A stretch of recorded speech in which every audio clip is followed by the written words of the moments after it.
Olá a todos, eu sou o Everton de Oliveira, o professor Água do Instituto Água Sustentável, e esse é o nosso programa Porque o Mundo Precisa de Água.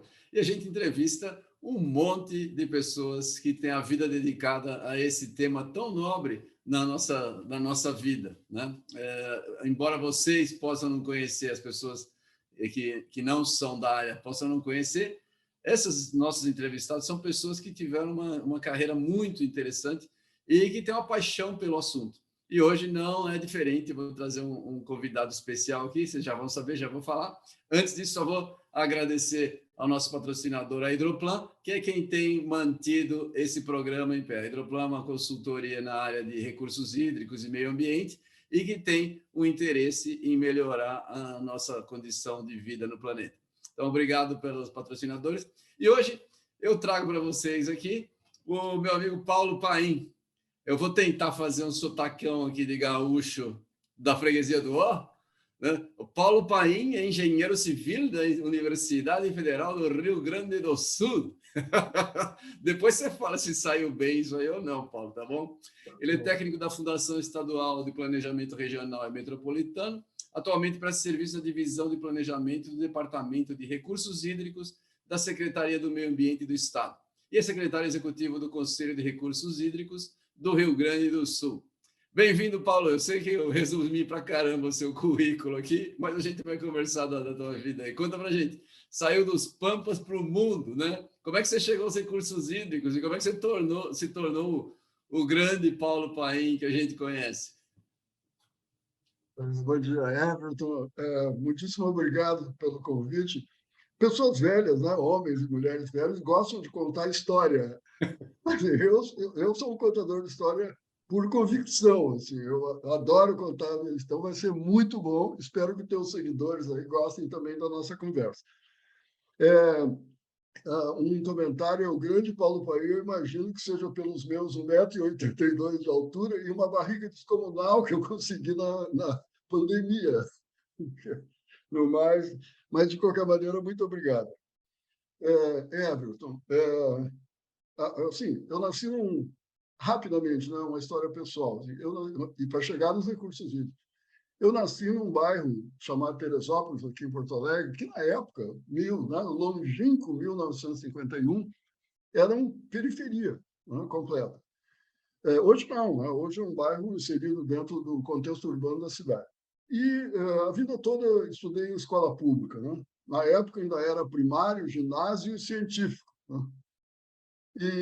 E no científico, quando chegou para entrar para esse terceiro nível, eu estudei numa escola padrão famosa aqui em Porto Alegre, no Rio Grande do Sul, que era o Colégio Estadual Júlio de Castilhos. Uma espécie de Pedro II do Rio de Janeiro, assim, né? Uma referência na época. Foi uma delícia isso. E quando estava terminando, né, no segundo ano do científico, faltava um ainda, o Julinho oferecia duas possibilidades. Ou nós íamos para a área de humanas, que chamava o clássico, né, ou ia para a área das exatas, né, chamada científico, né?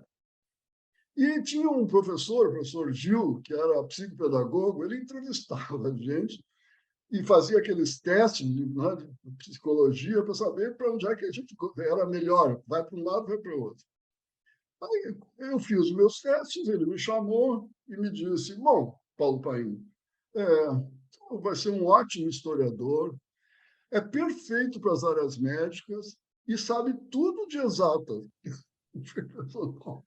Muito obrigado, professor, por ajudar. Eu queria muito fazer história na época, né? Mas a minha mãe e meu pai, assim, eu sou filho de classe média baixa, né? Não é à toa que eu nasci nesse bairro de periferia na época. E o meu pai e minha mãe disseram: história. Fizeram aquela cara horrível assim, e eu, tá bem. Na área médica, nem pensar. Na área de humanas, eles tinham acabado de destruir o meu futuro, né? Então, tá bem, então eu vou fazer engenharia. E fui, e fiz, e passei e entrei na Escola de Engenharia da Universidade Federal do Rio Grande do Sul. Everton, eu fui um péssimo aluno. Não em tudo, né? Eu era um péssimo aluno na estrutura da engenharia. Assim. Eu detestava quando a construção civil, aquela história. Tinha um professor nosso, chamava, o apelido dele era o Verdureiro, que ele usava umas roupas soltas e ele tinha a capacidade de escrever assim no quadro. Eu nunca acertei um cálculo de tijolo, prego, essas coisas, não teve jeito. Mas, em compensação, as cadeiras de saneamento, né, eu dava cola para os outros, né? Eu era a referência, eu gostava muito daquilo, condicionamento, saneamento. E aí, o que aconteceu? Quando eu terminei a engenharia, eu disse, bom, e agora? Né? Agora eu faço o quê? E aí eu fui parar no Instituto de Pesquisas Hidráulicas. Né? E lá fiz os créditos todos. Estava desenvolvendo uma dissertação que era tratamento de efluente de carvão numa mina de carvão de Santa Catarina, e depois, se der tempo, até conto o horror que foi. Mas quando eu estava já adiantado na dissertação, eu recebi um convite para trabalho de uma ex-colega de escola na Fundação Metropolitana de Planejamento, era o nome na época, a Metroplan. Porto Alegre era uma das 9 regiões metropolitanas que tinham uma organização, né, um órgão público que tratava da região metropolitana. Por quê? Porque a Metroplan estava exatamente abrindo, né, um grupo de trabalho novo, né, nesse contexto de desenvolvimento regional, que era saneamento ambiental. Então, essa ex-colega de banco de escola assim, ligou para o IPH, falou com uma outra colega nossa se ela não queria ir. E ali eu disse, olha, eu dou aula aqui, estou muito bem aqui. E o Paulo Paim ia passando, assim, o Paulo Paim vai passando aqui. Então, chama o Paim. Lá fui eu, fiquei na Metroplan praticamente como funcionário até me aposentar. Mas, né, quando em 98, né, 89, 89, saiu a Constituição Estadual. Um dos artigos nosso aqui, 171, que não era de bandidagem, não era o artigo 171 era exatamente que o Estado, como todos os demais, tinha que ter um sistema de gestão de recursos hídricos. E o Rio Grande do Sul tinha, na época, o velho CONHIRGS, que era um Conselho de Recursos Hídricos, que não tinha nada a ver com o que nós sabemos hoje de gestão. Era um conselho criado no Estado, aquelas coisas do tempo que o Rio Grande andava na frente, né? Hoje já não é bem assim. E o secretário executivo, na época, o governador Colares, o secretário executivo era meu colega do IPH, o Rogério, né? Rogério Davis. E o Rogério Davis me convidou. Paim, eu preciso de alguém que pense recurso hídrico, saneamento ambiental e espaço, território. Quer vir trabalhar aqui? Ok, fui. Estou até agora afogado em água, nunca mais saí dessa. E aí nós escrevemos, né, em 92, o secretário na época disse, olha, nós precisamos regulamentar o artigo 171 da Constituição Estadual, a nova Constituição Estadual. E aí criou um grupo de trabalho, né, que era institucional, envolvia o órgão ambiental, a Secretaria Executiva do Conselho, onde eu estava, representantes da PGE do Estado. Enfim, era um grupo de trabalho que construiu a 10.350. A 10.350 ela é de 94, ela é anterior, 3 anos antes da 9433. Por falar nisso, a 9433, eu tive a honra de conhecer o deputado Haroldo Cedras, né, que foi o relator da 9433. Muito a gente conversou, foi muito legal isso, conhecê-lo. Então, pronto, foi assim que eu cheguei em recursos hídricos. Tá. Não foi exatamente por acaso, né? Você estava no lugar certo, mas também já estava preparado. Essas coisas, o pessoal fala, todo mundo quer sorte, mas sorte acontece quando você está, né, no momento certo e com a estrutura correta. Certo, exatamente. Senão não acontece. É bem isso. Legal. Mas você tem uma história interessante, porque você acompanhou praticamente a criação dos comitês de bacia, né? Você teve uma participação ativa nesse processo aí. Conta para a gente como é que foi a experiência aí no Rio Grande do Sul. Eu sei que teve um caso com os arrozeiros. Conta para a gente aí, para quem não sabe essa história. Tá legal. Antes de responder isso, deixa eu homenagear duas pessoas que me parecem importantes. A gente tem, né, Everton, ao longo, né, quando vai construindo uma vida profissional, se tem vários mestres, né? Em cada situação. Eu tive muitos homens e mulheres que me ajudaram a construir um caminho profissional. Mas eu vou citar dois aqui, porque os dois têm uma historinha interessante relacionada com eles. Um todo mundo conhece, né? Foi o Flávio Terrabate. E com o Flávio, uma oportunidade, eu estava em São Paulo, e aí encontrei com ele, e aí, tomando café, eu disse, me queixei um pouco, assim, pô, Flávio, eu me sinto um pouco sozinho, porque eu detesto estocástica, eu sou um péssimo hidrólogo, eu gosto de, eu gosto de trabalhar com gente, com recursos hídricos. Aí o Flávio, com aquele jeitão dele, assim, bem calmo, disse, Paulo Paim, alguém tem que fazer a mediação entre a engenharia hídrica, né, e as pessoas. Aí se o Flávio está dizendo isso, eu vou acreditar. E acreditei que ele deu certo. Então, hoje não é à toa, né, que eu assim, tem que falar com as pessoas, tem que falar sobre cobrança com as pessoas, não o país que ele gosta de falar isso. Não? E o outro, já que agora eu já não sou, assim, só para ler o meu currículo, né, tudo que tu falasse aí é isso, tudo é isso, né? Porque eu agora estou definitivamente fora do governo do Estado, de qualquer governo, sou aprendiz de consultor.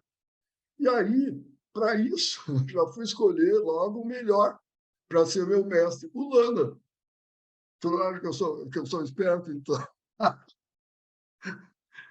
Então, era importantíssimo citar os dois. Em relação aos comitês, Everton, por isso mesmo, né?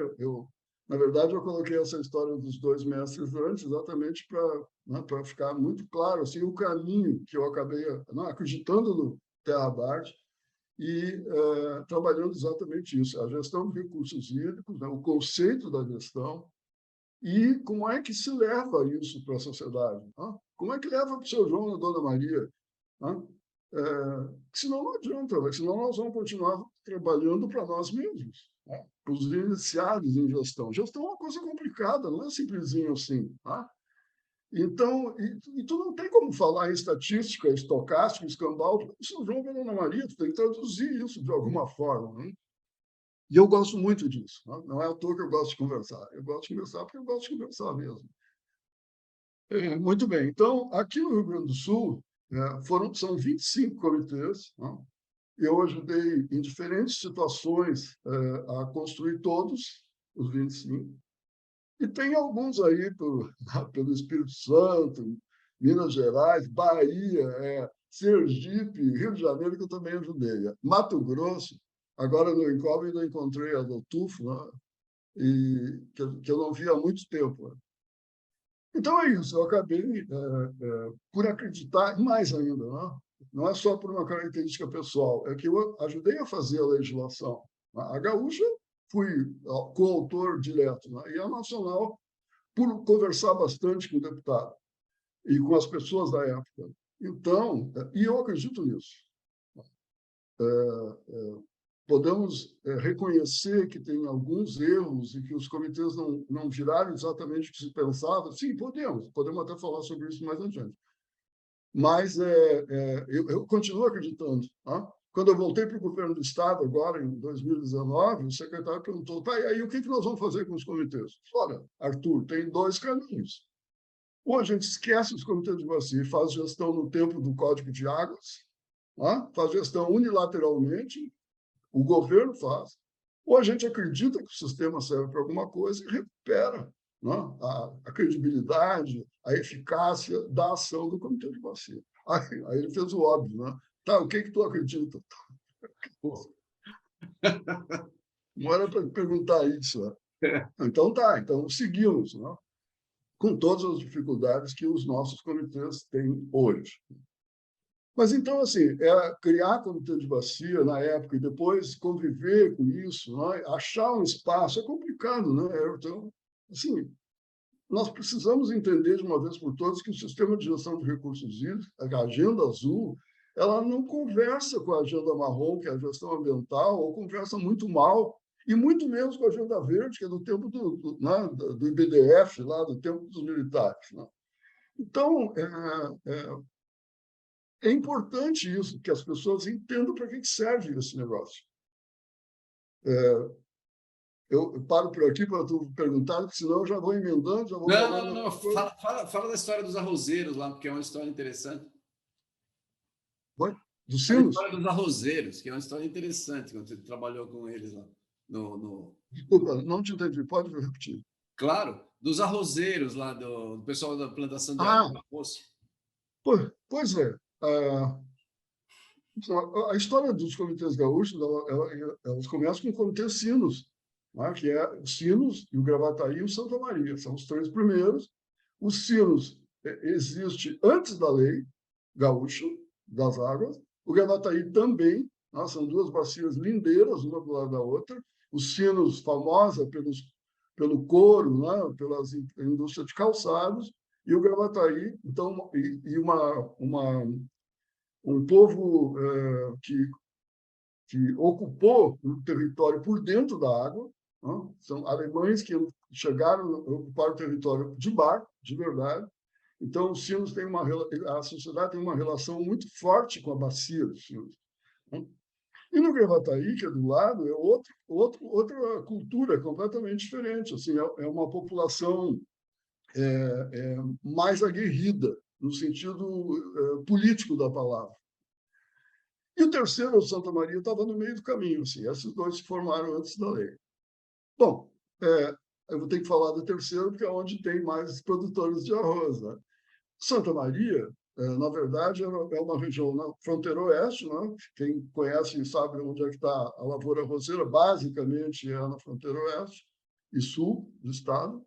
E aí a Sociedade da Bacia de Santa Maria, lá próximo do Uruguai, um dia procurou o governo do estado, porque eles sentiam a necessidade de alguma coisa uma espécie de mesa onde eles pudessem juntos discutir, porque é uma região, na época,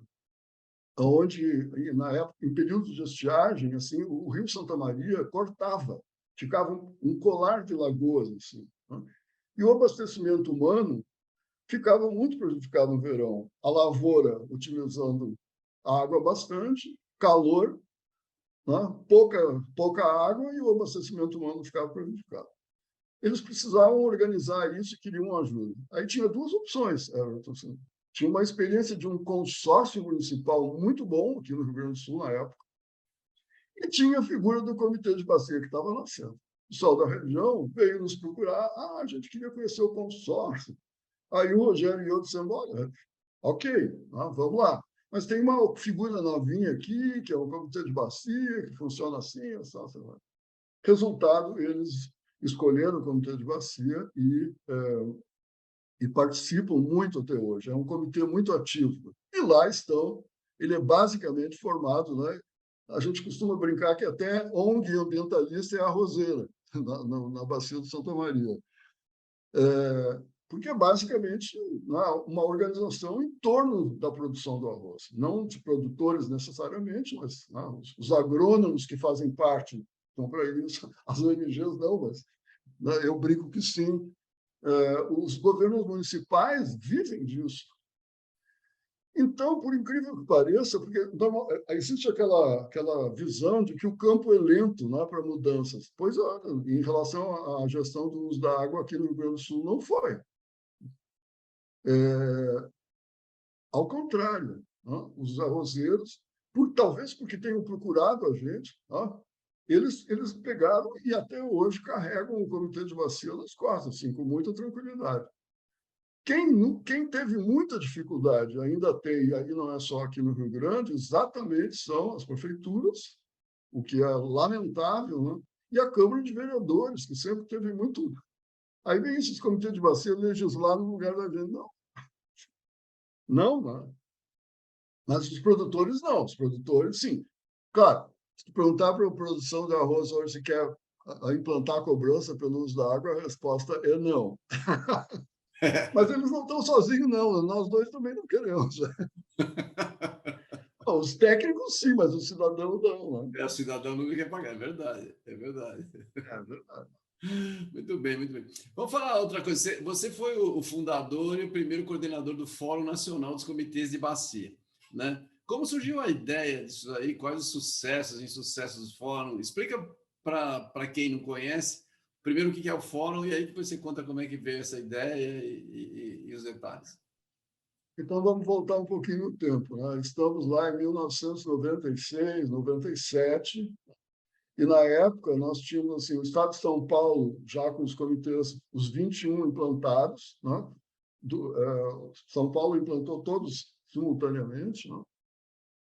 Tínhamos o Ceará já com um processo de organização e de gestão de recursos hídricos, que eu particularmente aprendi muito no Ceará e continuo aprendendo. Tínhamos em Santa Catarina 2 e 5 comitês aqui no Rio Grande do Sul dos 25, né?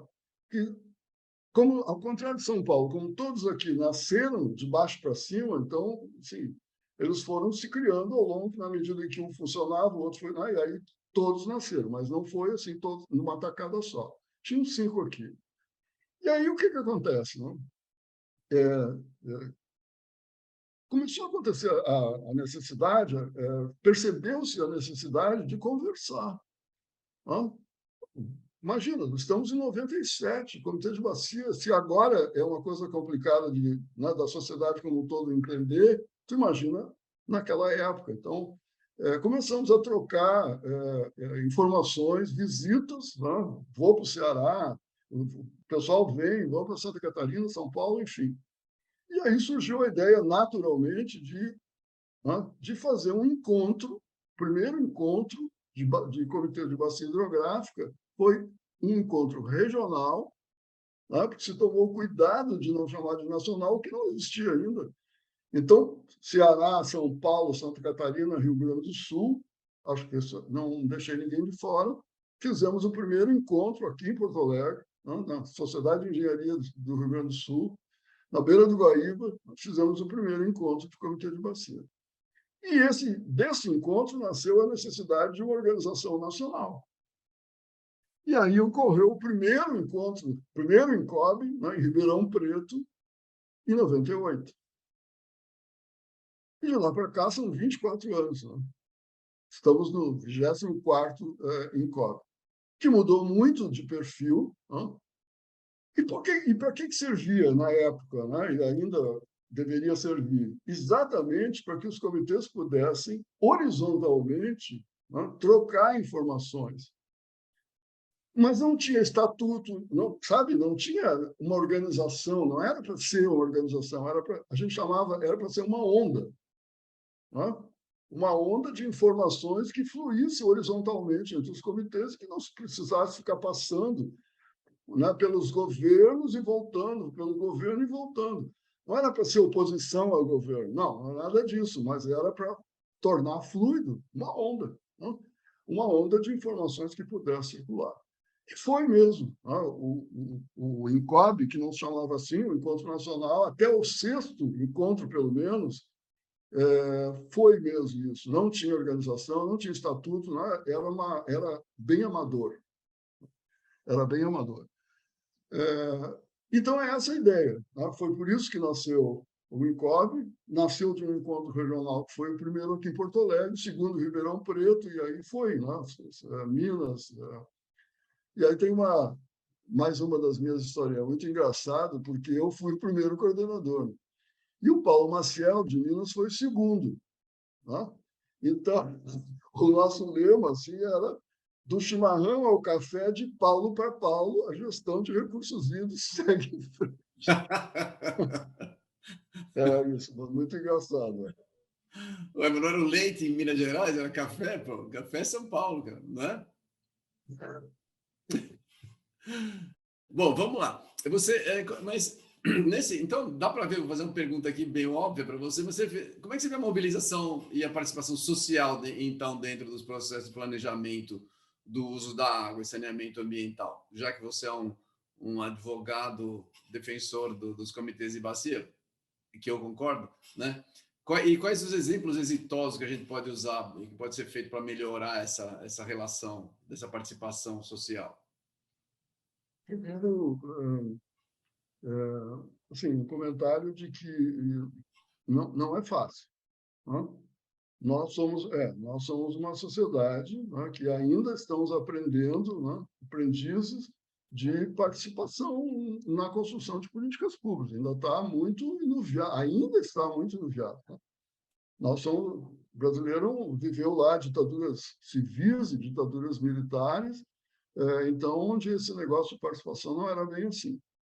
Não só porque eles não gostavam, mas porque isso né, exercer esse tipo de cidadania, né, é complicado. E tem duas palavrinhas mágicas que eu já vou usar aí, que na gestão de recursos hídricos é absolutamente fundamental. Agora, a crítica. Né? Eu acho que o caminho que se escolheu para a participação social na gestão de recursos hídricos, eu, particularmente, sou um crítico. Né? Não feroz, porque eu não sou feroz para nada, mas sou crítico. Primeiro, por muito tempo se importou o modelo audiências públicas, que era o modelo da gestão ambiental, para dentro de recursos hídricos. Ó. Então, nessa medida, se valorizava a quantidade de gente. Ó. Então, olha, na minha. Por ética, eu não vou dizer, mas existiram alguns planos estaduais, aí pelo Brasil afora, que foram construídos assim: era um contrato de uma empresa, a empresa fazia. Não vou discutir a qualidade técnica do produto, que não me cabe, mas no final das contas chamava uma grande audiência pública, que sempre foi uma espécie de fla-flu ao Grenal, coisa que vai. Não? A turma do contra de um lado, a turma do a favor do outro lado, as bandeiras, as faixas, etc, etc. E depois o plano ganhava um carimbo com participação social. Não é assim, não. Modernamente, né, essa audiência pública evoluiu para uma outra. Né? Estamos no período de internet, pandemia, o escambau, que são as consultas públicas, né? Via internet, via formulário Google, seja lá o que for. Bom, essa é pior ainda, né? Porque essa não organiza a sociedade para participar de uma determinada consulta. Então, não existe. As palavras mágicas em gestão de recursos hídricos, Everton, é representação com representatividade. Uma consulta pública jogada na internet para que, né, o Paulo Paim escreva o que ele bem entende, o Paulo Paim hoje representa o quê, a não ser ele mesmo? Nada. Né? Então, assim, não cria espaço de organização social, que é uma coisa muito fundamental. Né? Eu não estou dizendo que a gente tem que fazer militância social, organizar a sociedade, nada disso. Eu estou dizendo a gestão de recursos hídricos, a doutrina da gestão exige que a representação seja feita com representatividade. Então, o arrozeiro ele tem que representar os arrozeiros, e não o arrozeiro. Né? Nós temos que representar a comunidade técnica e não eu representar arrozeiro. Não dá. Então, na verdade, esses modelos de participação que foram escolhidos e que nós ainda usamos, né, para mim, não funcionam. Não funcionam. E esse é um dos grandes calcanhares de Aquiles do nosso sistema. O processo de participação ainda valoriza a quantidade e não a qualidade, ou seja, não valoriza a representação. Pouco me importa se tem 10 participantes ou se tem 120. Tá? Desde que os 10 representem de verdade, desde que eu, como órgão público, por exemplo, crie processos que permitam e que facilitem que esses cidadãos e cidadãs representem os seus grupos sociais, senão é de mentira. Né? Aí participação de faz de conta. Né? E isso tem um monte por aí. Né? O esforço que a Adriana, comandando agora, né, a nova fase aí do Plano Nacional de Recursos Hídricos, foi de respeito. Assim, né? Nós podemos concordar ou não, mas há que se reconhecer que foi um processo exaustivo de tentar buscar ser a opinião do grupo social e não a opinião do Paim, a opinião do Everton, a opinião do Lula. Então, e aí como é que eu acho que dá para melhorar? Não acho nada. O que eu concluo que dá para melhorar aí a partir disso? Primeiro, nós temos que mudar a lógica. Né? Essa lógica da audiência pública, da consulta pública, sem rosto, né? Onde o cara não precisa nem assinar, ele manda lá qualquer coisa, né? E aí quem está fazendo, né? Quem está consultando, considera ou não considera e fica por isso mesmo, isso tem que mudar. Né? A questão de valorizar muita gente também tem que mudar, né? Porque não é isso que a gestão de recursos hídricos quer, exige. Né? Então, me parece que aí talvez uma questão fundamental, assim, que também é outro dos calcanhares de Aquiles da gestão de recursos hídricos do país, o poder público. Agora eu estou sendo bem genérico para não entrar em detalhe nenhum. O poder público brasileiro, com algumas honrosas exceções, não entende também para que serve esse sistema do jeito que ele está. Então, não existe também no poder público representação com representatividade. A rigor, os poderes públicos não participam do processo. Os nossos comitês acabam sendo da sociedade, então eles acabam sendo órgãos da sociedade, não dos governos, não do poder público, o que é uma distorção, porque não é assim. Então é isso, me parece... Bom, sobre participação social nós vamos falar amanhã toda. É verdade. Mas eu entendo o que você diz. Não é um caminho fácil, né, Paulo? Esse daí. Mas precisa ser feito. Precisa ser feito. Como fazer? Talvez tem que partir do grupo técnico que trabalha com isso para poder disseminar, porque os políticos não enxergam necessariamente, né? Tem alguns políticos que trabalham com isso, mas no geral eu não vejo essa situação, né? Vamos ver. Mas a lógica da política, sem entrar no mérito, é outra. Tá? E a lógica da política é numérica mesmo, né? Porque ela precisa se transformar em voto. Né? O nosso caso é exatamente o oposto. Né? O grande número de pessoas que não têm identidade, que não têm representação social, é um problema, não é uma vantagem. Então, é aquilo que nós usamos muito, várias das tuas entrevistas, os meus amigos e colegas falaram, né? A água é estratégica, né? É um elemento natural estratégico. O que é isso de verdade? Enquanto a gente não entender o que é a água estratégica, nós vamos continuar com o problema, inclusive de governança. Né? Aonde que a gestão de recursos hídricos está localizada na estrutura dos governos? Isso é um assunto importantíssimo. Nós estamos chegando aí a um período de eleições federal, nacional e dos estados, e esse assunto era bom que a gente fizesse rolar. Assim. Qual é a governança adequada para o sistema de gestão da água? Eu concordo. Tá? Temos aí alguns A exemplos minha muito opinião, bons e outros eu acho, Paulo, a gente hoje vive numa... Todas as regras partem do CO2, porque a gente está com um problema de aquecimento global. Mas eu acho que a água tinha que ter, no mínimo, tinha que ser no mínimo equiparado com o problema do CO2, no mínimo. A água está em segundo lugar, você tem cálculos de valores ambientais para a água baseado no CO2, o que para mim é uma incongruência. A gente tem que ter, nós temos que ter os nossos sistemas diretamente gerados a partir dos recursos hídricos. O nosso valor é muito grande para ficar subalterno a uma coisa que, tudo bem, é importante, mas ela é de uma época, não é algo que vai durar para sempre, como o recurso hídrico, né?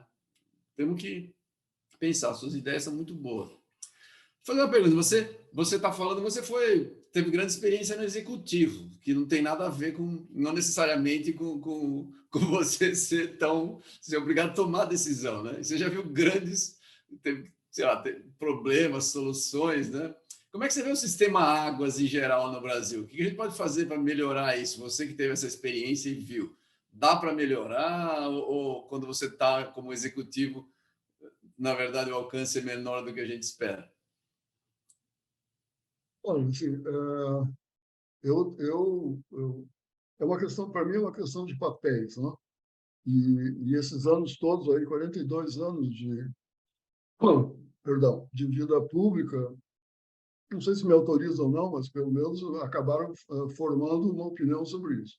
Para mim, o poder público é o formulador de política. Ponto. Tá? E o setor privado opera.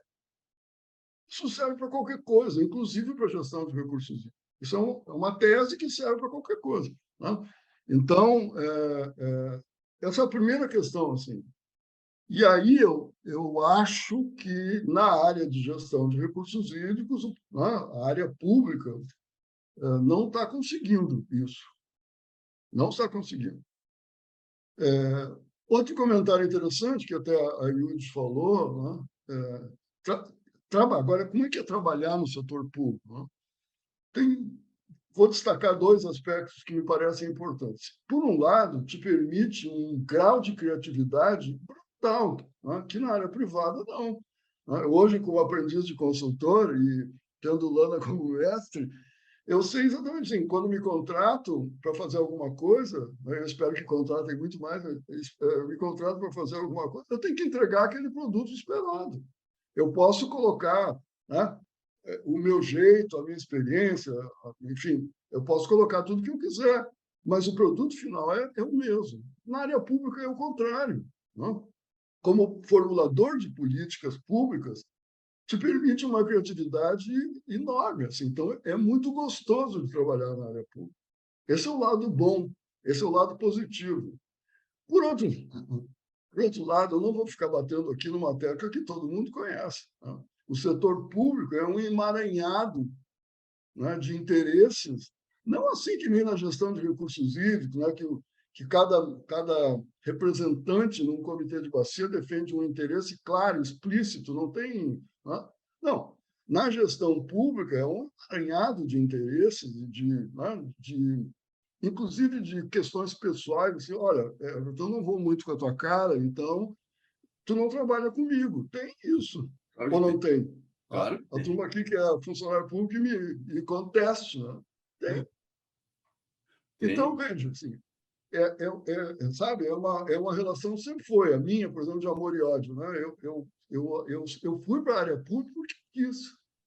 Fui convidado e quis, podia ter ido para outro lugar, podia ter trabalhado em outras coisas. Não, não. Eu fui trabalhar na área pública. E lá fiquei por 42 anos. Né? Mas eu não posso negar também de que existem esse emaranhado de interesses e opiniões e conceitos, não sei o quê, é muito complicado de administrar isso. Né? Muito. Muito complicado. Concordo contigo. Mas você mandou bem, né? Você tem um talento para conversar com as pessoas, mesmo quando a situação está preta, que eu já vi isso de perto, você tem um talento muito bom para isso daí. Você resolve bem. Né? Deixa eu fazer uma outra pergunta para você aqui. Você trabalhou, claro, saneamento e meio ambiente. A gente fala de recursos hídricos, mas você trabalhou com mais amplo do que só exatamente recursos hídricos, mesmo porque as coisas estão ligadas, né? Quais as dificuldades que você vê para que a gente consiga trabalhar em harmonia nessas áreas? Porque muitas vezes o recurso hídrico é tratado separadamente. Sei lá, o exemplo, sendo desmatamento e esse efeito tem um problema na água que é carregada pela atmosfera, que a gente conhece, ouviu falar dos rios aéreos aí, né? Como é que o Estado pode ajudar a disciplinar isso daí?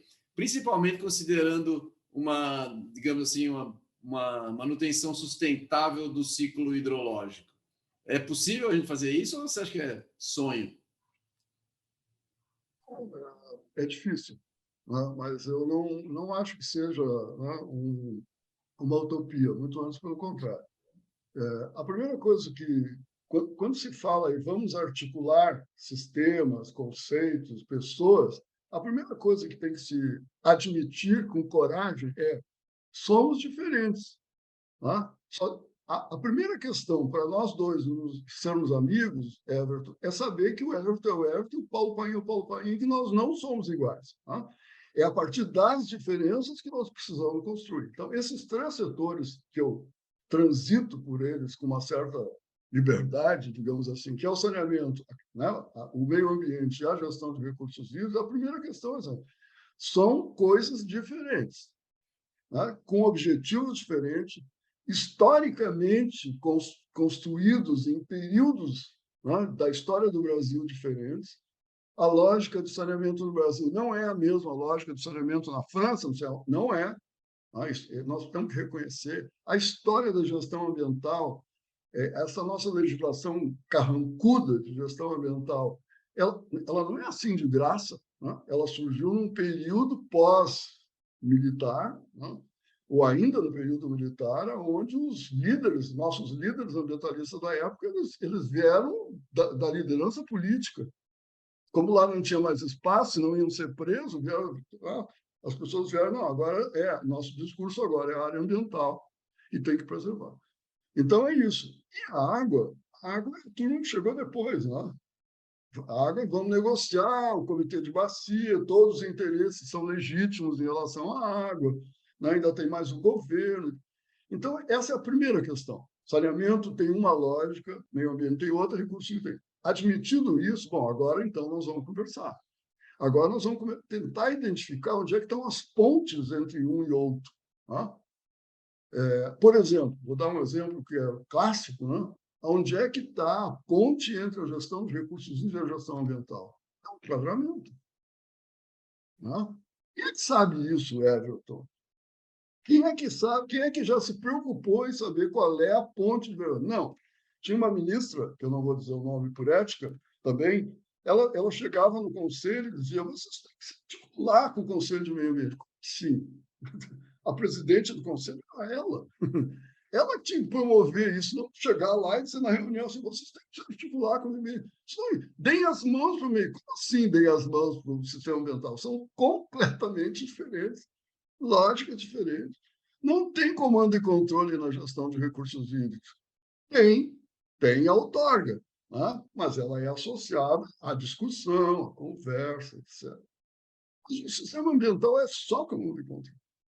Não tem comitê ambiental, não tem. Né?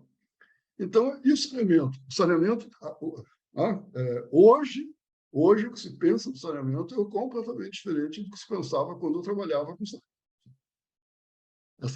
E é uma evolução própria, é uma evolução interna, né? Para que serve o saneamento? Nossa, né? Quem conhece um pouquinho o assunto sabe que nós tínhamos, assim, primeiro, quem motivava o saneamento era a turma da saúde, né? E até o Oswaldo Cruz, que todo mundo sabe que o Oswaldo Cruz não vacinava as mulheres porque elas não podiam levantar a saia, né? Então, não vacinava na perna, ficar aquela marquinha. E depois das obras, né? Depois dos empreiteiros, então, o saneamento é fazer obra. Até que começou a turma do deixa disso, então, saneamento de baixo custo. Né? E hoje? Hoje está aí o marco. Não precisamos comentar, está aí o marco. E uma coisa interessantíssima, se quem quiser entrar no novo marco regulatório de saneamento, encontra, pela primeira vez, recurso hídrico lá dentro. Artigo 45, por aí vai. É verdade. Então, veja, assim, posto isso, dá para conversar? Dá, sim, dá para conversar. Dá para construir, né? Políticas articuladas, com certeza. Mas, assim, reconhecendo de cara que são coisas diferentes. Né? Muito, muito. Interessante, eu gostei muito dessa sua visão aí. Eu não tinha pensado desse jeito aí, muito legal. Eu concordo com você. Acho que tem muita coisa para ser feita, né? Esse que é o detalhe. Tem muita coisa para ser feita. E tem uma diferença grande principalmente em recursos hídricos, que a gente tem bastante conhecimento já estabelecido, né? Tem conhecimento estabelecido. Não temos que provar, não inventar a roda, né? Na área técnica, tem muita coisa já feita. É diferente. Em meio ambiente é um negócio muito mais amplo, tem um monte de coisa que precisa ser rearranjado. E recursos hídricos é menos, mas ainda precisa. Interessante. Agora vou dar uma pergunta aqui, mas por que um gaúcho como você, né, foi sair do Rio Grande do Sul para ir para o Espírito Santo? Olha, vou falar, não deve ter sido desencanto com o futebol, ainda que vocês estão passando numa fase triste aí. Agora fala como é que foi a experiência indo para lá, quais as diferenças, similaridades, são estados bem, com culturas bem diferentes, né? E quais foram as dificuldades que você... Conta aí como é que foi. Então, assim, em primeiro lugar, não foi por futebol mesmo, né? Porque é difícil trocar. Eu sou torcedor do campeão de tudo, né? Não tem como trocar por nenhum outro time do Brasil, né? Então, brincadeiras à parte, né? Em 2014, eu tinha também, finalmente, depois de várias questões pessoais e profissionais também, eu tinha concluído que eu finalmente ia me aposentar. Já estava aposentado oficialmente, formalmente, mas ia me aposentar e ia virar aprendiz de consultora. Mas aí, em janeiro, no início de janeiro de 2015, toca o telefone, era o professor Edmilson, da UFES, que eu já tinha trabalhado lá como consultor institucional, né, numa uma pesquisa pioneira da UFES, que era sobre enquadramento, metodologia participativa de enquadramento, era isso. Então, o Edmilson me conhecia muito, toca o telefone, o Edmilson, ele tinha a função dada pela então secretária Sueli Passione para achar um presidente de projeto, de preferência experiente. Aí ele disse lá, olha, pai, assim, eu tenho 3 nomes, né? O teu é o segundo. Ah, tá, legal. Obrigado. Quem é o primeiro? Ah, a Catarina, de Alagoas, mas a Catarina não vem, porque a Catarina não vai largar o marido e tal, e ela está muito bem na Alagoas, não vem. Tu vem? Eu disse, Edmilson, quanto tempo eu tenho para decidir? Aí ele disse, 48 horas. Eu disse, não precisa, 24 eu te dou o retorno. Aí foi. A resposta foi, aí, mais na metade, lá pelo dia 15, estava sentado na frente do governador Paulo Artung, lá em Vila Velha, na residência oficial do governo. E uma história muito engraçada, eu disse para ele, governador, eu todo arrumadinho assim, estava com blazer, uma coisa que tu vê que não é muito comum. Governador, eu já estava aposentado, eu já ia me aposentar, mas eu aceito o convite. Aí ele me disse, eu também já ia me aposentar, vamos formar um clube, então. Resultado, né? Eu virei presidente da GER, dia 30 de janeiro, eu estava lá tomando posse, Everton. Assim, eu saí da posse na GER e fui para uma reunião no Palácio, assim, com o braço direito, que é o Bragato, do governador, mais secretário da Agricultura, mais presidente da CESAM. Era um grupo pequeno, umas 5 ou 6 pessoas. E uma coisa importantíssima, assim, a secretária de Comunicação. E eles estavam horrorizados, assim, porque fazia poucos dias que a EBP, né? Enfim, que a pequena central, a PCH, que na bacia de Santa Maria da Vitória, que era uma das responsáveis pelo abastecimento de Vitória, os caras tinham sentado com o governador, disse, governador, acabou a água na PCH. Não tem mais água. E aí o pessoal, assim, desesperado. E eu estou chegando num lugar que eu não conhecia, quer dizer, conhecia, mas assim, num governo. Aí eu olhei, eu confesso, já conversei para eles e posso confessar aqui para ti também. Eu pensei, vou-me embora pegar o voo da Gol de volta para Porto Alegre. Jesus, o que eu estou fazendo? Aí eles me contaram assim umas coisas. Na hora que te convidaram, ninguém falou disso daí, né? Eu tinha experiência, né? Quando a primeira vez que eu fui diretor do Recursos do Rio Grande do Sul, eu passei um fevereiro, era uma estiagem horrível também, eu passei um fevereiro na frente do computador, assim, comandando um processo de alerta que se tinha. Mas eles diziam, não, faz 80 anos que nós não temos uma estiagem como essa. Que beleza. Meu Deus. Mas aí tive coragem, né? Enfim, baixo gaúcho, não, vou enfrentar esse negócio. E aí deu certo. Né? Quer dizer, olha, te confesso assim, que foi uma experiência absolutamente brutal, no bom sentido. Né?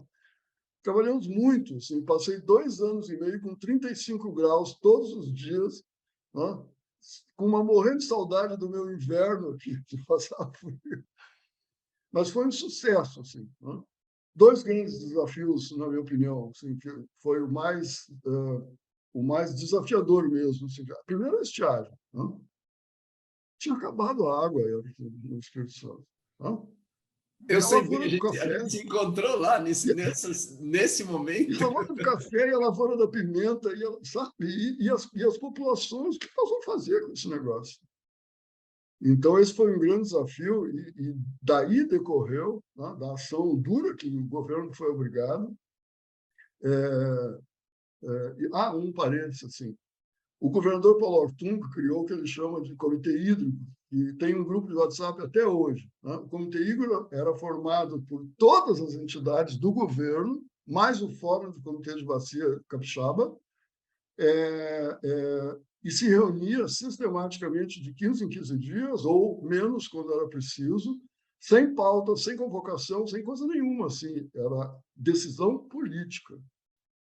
Todas as ações de convivência, né, na época ainda se falava em enfrentar a estiagem, de convivência com a estiagem, foram tomadas, saíram lá de dentro. A AGE implantou, né, mas as decisões saíram lá de dentro, todas, seja em relação a infraestruturas, a comportamento, resoluções. E foi de uma resolução violentíssima, né, que nós fizemos em março de 2015. Não, parou tudo, ninguém pode usar mais água, só abastecimento humano. Que surgiu uma figura que até hoje é motivo de orgulho, né? Acordo de Cooperação Comunitária, ACC. Porque um comitê de bacia do norte do Espírito Santo, né, do Rio Itaúna, se levantou, a presidente na época, e disse... Tinha todas as televisões, assim, Bandeirante, Globo, Record, tudo apontado com as câmeras para mim, e ela levantou e perguntou: se nós nos acertarmos na bacia do Itaúna, entre nós, a gente pode sair dessa resolução? Aí era quase uma facada, assim, oi, o que eu faço agora? Aí pode. Nesse momento nasceu o primeiro acordo de cooperação comunitária, ou seja, a gestão das pequenas bacias eram feitas por eles. Tá? Por eles. Aí eu vim apresentar isso em Porto Alegre, né, e levantou uma colega engenheira e disse: mas e qual era a referência da Q90? Eu disse: que Q90? Não tinha Q90 nenhum, era uma régua do órgão de abastecimento que dizia: olha, daqui a 2 dias vai faltar água, e isso eles se reuniam e tomavam várias ações que tinham sido escritas e assinadas por todos. Esse era o acordo de cooperação comunitária. Funcionou perfeitamente, sabe? Então, a alocação negociada de água, não sei o quê, tudo que a gente faz agora, olha, eu não erro em te dizer que nasceu lá, né? Desse enfrentamento coletivo de um problema que era a estiagem.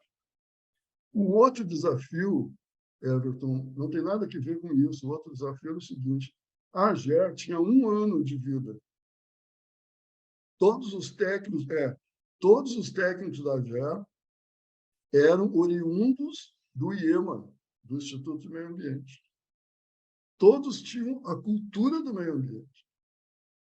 Só que eles agora eram gestores hídricos. Hídricos, exatamente. Eu lembro dessa dificuldade aí, lembro bem. Imagina você faz lá. Isso. Aí a capacidade de conversa, né, e conhecer um pouquinho me ajudou muito, assim, né, porque vamos conversando, vamos trocando, né, vamos virando de direção, porque uma coisa é uma coisa, outra coisa é outra coisa. A gente acabou de falar isso, né? Verdade, verdade. Então, quando eu saí de lá, 2 anos e meio depois, já estávamos fazendo, na Bacia do Arroio Frigério, já estavam fazendo a alocação negociada de água com participação de todos os usuários. Né? Esse foi um desafio. Assim, qualquer dos dois me deram. Esse eu gosto muito, né? O enfrentar a estiagem não gostei muito, não. Mas, eu imagino, você não precisa nem me dizer. porque não era nem enfrentar, era conviver, porque o negócio estava se repetindo. Falando a verdade, você apanhou por todos os lados, essa que é a verdade. Mas foi muito legal. Uma historinha engraçada. Assim. tinha o meu diretor técnico na época, era o Antônio. Assim, o Antônio assistia às reuniões, né, ele tinha um bloquinho assim, e ele anotava. E eu, no início, achei, bom, está fazendo uma espécie de ajuda à memória da reunião, né? Mas depois eu comecei a me dar conta que era um bloquinho tão pequenininho que não cabia uma ajuda à memória.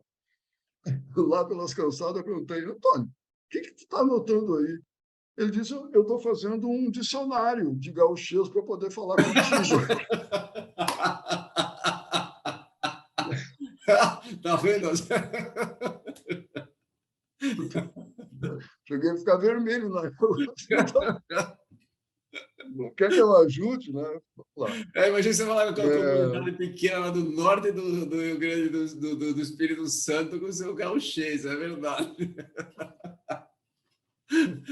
mas você sabe que foi uma experiência encantadora, assim, né? Trabalhar no Espírito Santo, porque o Espírito Santo é um estado pequeno,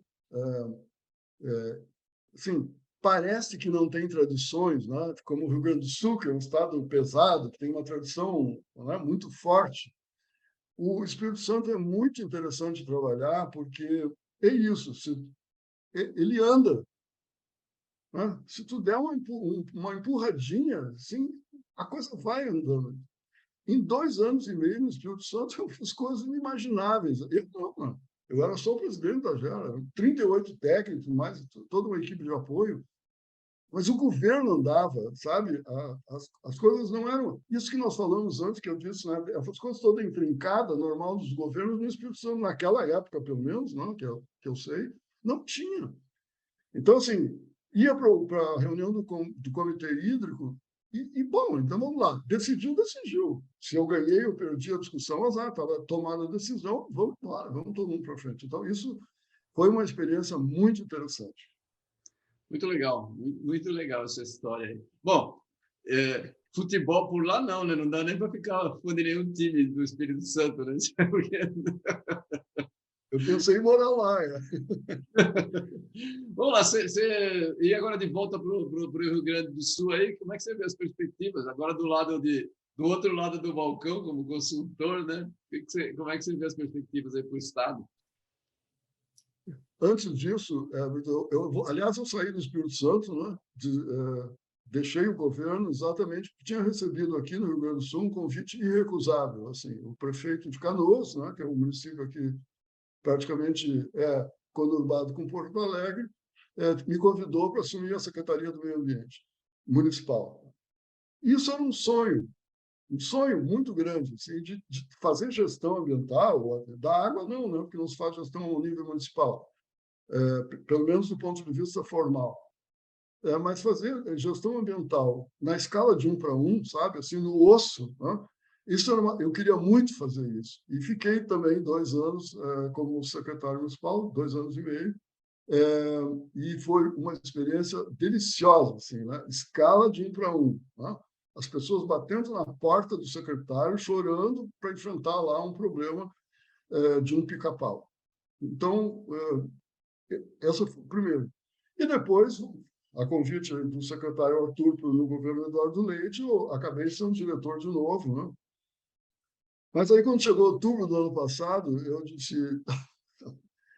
por tudo que a gente conversou aqui, sou apaixonado pelo setor público, eu estava cansado. E também estou velho. Eu disse, olha, chega, agora eu vou parar de verdade, né? E vou, claro, não parar no sigo, né? Porque eu sou muito agitado. Então, vou continuar, mas na vida de consultoria, que também fazer doutorado, que eu tenho só a especialização, porque eu desisti do mestrado no meio do caminho. Mas eu tenho sou especialista com diploma, tudo bonitinho, em PH. E não fiz. E aí, o que eu vou fazer? Eu vou estudar de novo, né? Ao contrário da Iude, que queria fazer doutorado, eu disse: não, eu não. Eu não volto para o banco da escola nem morto, então eu vou fazer alguma coisa prática, que é o que eu gosto. Então, eu virei consultor. Então, hoje eu represento mesmo, eu continuo dentro do sistema, mas agora com Sociedade de Engenharia do Rio Grande do Sul, né? O que, obviamente, te dá uma liberdade muito maior. Né? Não, só tem compromisso com a ética, né? Fora isso, não tem compromisso com nada. A sociedade diz o que pensa, né? Diz o que a sociedade pensa, não eu. Então, é uma experiência muito gostosa. Assim, eu brinquei antes, mas escolhi mesmo Lana para me ensinar a fazer, porque ele sabe fazer. E eu não Sim, sabia, ele é não. bom nisso, é verdade. Então, vou escolher logo o melhor, entendeu? Para tocar a vida aí nos anos de vida que me restam. Então, é isso. Hoje eu vivo aí da consultoria e confesso a ti, a todos que vão nos assistir, que me sinto muito bem, obrigado. Né? Muito legal, muito legal. Ô, Paulo, foi um prazer bater um papo contigo, como sempre, muito divertido, várias histórias. Eu sei que a gente poderia contar muito mais histórias aí, seria um papo de bar sensacional, né? Mas a gente tem o nosso tempo aqui, já está terminando. Por favor, faz suas considerações finais. Ok. Em primeiro lugar, muito obrigado. Foi uma delícia, né? Assim, coerente com o que eu disse antes, eu gosto muito de conversar, de contar história, então é muito legal. Né, todo mundo acha que ficar velho é ruim, eu não acho. Eu acho que tem um lado muito bom. Né? Outra coisa, se tu me permitir, assim, é, eu acho que para ser um gestor de recursos hídricos, a primeira coisa que tem que fazer é ter coragem de admitir erros. Ter coragem. Não dá para assim, quando a gente enfia uma coisa na cabeça e segue com ela apressado, não. É preciso ter muita paciência, ter muita coragem, né? E senso crítico. Isso, para mim, é fundamental. E aí, agora no finalzinho, vou fazer uma propaganda. A Mônica Murim, do Espírito Santo, e eu temos uma parceria agora, que colocar à disposição das pessoas, né, o que a gente aprendeu aí ao longo da vida. Então, nós temos um projeto que chama Água de Todos, né, e que é mais ou menos o que, assim, copiando o Everton, assim, tem, tem eventos, né, tem debates que a gente monta e está jogando devagarinho, assim começou. Né, vamos ter agora assim, um projeto parecido com o teu, muito parecido de entrevistas, né? E depois já tem um curso que está em andamento, está quase finalizado, aí sim, aí colocar o curso, aí é comercial, né? Colocar o curso na internet. Mas, por enquanto, não. Por enquanto, nós estamos trabalhando no sentido de construir isso. Né? E porque esse é o meio, né? Agora. Dá para dar aula, dá para viajar, é tudo muito bom, né? Mas se a gente quer fazer alguma coisa que a sociedade assista, embora o mercado já esteja bastante repleto, mas esse é um caminho e aí nós escolhemos. Muito Então, obrigado pelo convite, você eu adoro. pode contar com a gente ajuda a divulgar, sim, qualquer iniciativa que tenha Sim, uma ação do bem aí em relação à água, é um prazer, a gente vai te ajudar aí, fica à vontade, me passa o material aí que a gente vai fazer questão de ajudar, sempre legal, tá bom? Eu agradeço muito a sua presença aqui, Paulo Paim, para quem não conhecia, ele tem esse ar sisudo na foto que vocês vão ver aí, na foto andando na rede social, mas é uma figuraça, né? Um gauchão que não rejeita a peleja, né? Vai lá e trabalha, encara, muito legal. E você falou bem, você não falou que tem que reconhecer os erros, é aquela sua história, você falou que você levou a facada lá das pessoas, né, na questão, e encarou, né, mudar o plano para poder aceitar a nova situação. Muito legal. Eu gostei demais do bate-papo aqui. Prazer ter você. Muito obrigado, Paulo. E vocês, por favor, dêem uma olhada no material, acompanhem o Paulo nas redes sociais aí, que ele vai fazer o trabalho que ele está montando com a Mônica e a gente vai ajudar a divulgar. Um abraço, Paulo. Obrigado. então, muito obrigado a ti.